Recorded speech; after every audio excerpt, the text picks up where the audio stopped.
आज जिते संबरासुर कहते हे सुंदरी तमें जदि मो कथा को न मानिब ताहले मु तुमको जोर जबरदस्त एठू नहीं जी।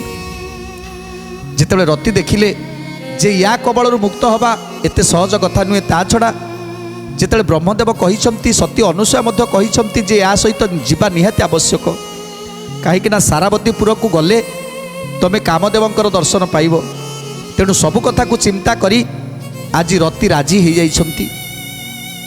रति राजी हो जाइछंती हे राजा तमें जदि मोर शर्त को रक्षा करिब ताहले जाइकी मु जीवी। तेणु संबरासुर कहउछंती तमर कौन शर्त अछि कुह। कहले आगे सत्य कर। तेणु कहउछंती ठीक अछि सत्य सत्य सत्य त्रिवार सत्य करी मु आज संकल्प करी कहूची तमें जहाँ कहब मु तुमर सबु शर्त रे राजी हेले तमें मो सहित जीवाकू पड़िबो। तेणु प्रथम शर्त रखुछंती जे मो सहित केबे दिवस रे संग करिवनी। जदि जदि मो सहित संबंध रखिब ताले राति रे रखिब।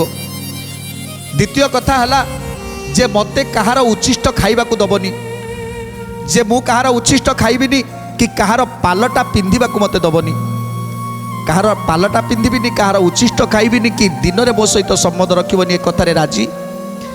तेणु संबरासुर कहउछंती हे सुंदरी तुमरे सबु कथारे मु राजी। पुणी थरे कहउछंती रति ठीक अछि जदि ए कथारे तमे राजी ताहले मो गर्भरु जो पुत्र जन्म हब से पुत्र को से राज्य को ए सम राज्य को तमे देईदब ए कथारे राजी। संबरासुर कहउछंती हाँ सुंदरी ए कथारे मध्य मु राजी। तापरे रति आउ कोन कहउछंती जेते भारी जा तोर छंती प्रियवती एबे छंती प्रियवती न चाहिबी मुख ताक न जीवई कति ताक न जीवई कति। गोविंद माधव कृष्ण श्री मधुसूदन कृष्ण श्री मधुसूदन गोविंद माधव कृष्ण श्री मधुसूदन कृष्ण श्री मधुसूदन। तेणु कहउछंती तोर जेते राणी अछंती तोर जति प्रियवती राणी सबु अछंती हे राजा सेमानकु केबे मु तांको मुह चाहिबिनी। सेमाने मो पाखकु आसीबेनी कि मु तांको पाखकु जीबिनी।